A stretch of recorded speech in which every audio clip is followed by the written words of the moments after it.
Hello, আসসালামু আলাইকুম। This is me বর্ষা।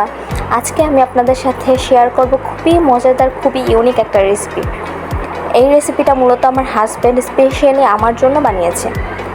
তো রেসিপিটা মূলত কিছুদিন আগে ছিল, কিছু ব্যস্ততার কারণে আপলোড করা হয় নাই।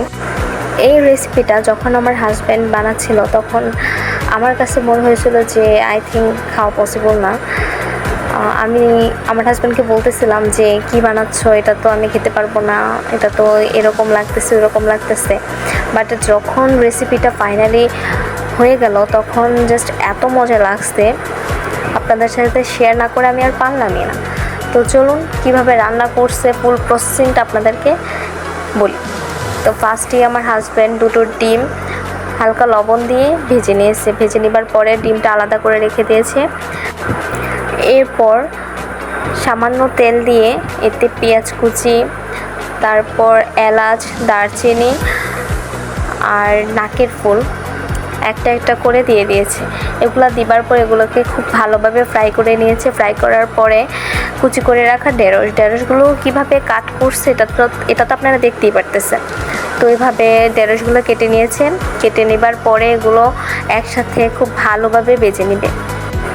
ঢেঁড়সগুলোকে একটু টাইম নিয়েই ভাজতে হবে।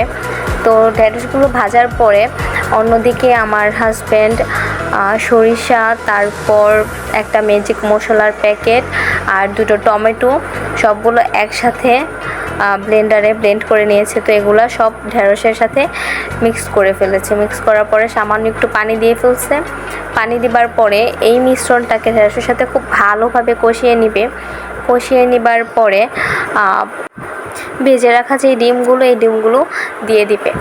আর হ্যাঁ, এই জায়গায় আপনারা আপনাদের পরিমাণ মতো স্বাদ অনুযায়ী লবণ ব্যবহার করবেন।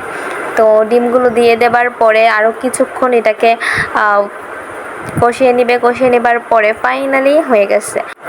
আমার আজকের রেসিপিটা যদি আপনাদের কাছে ভালো লেগে থাকে অবশ্যই লাইক, কমেন্ট অ্যান্ড শেয়ার করবেন এবং সাথেই থাকবেন। আসসালামু আলাইকুম।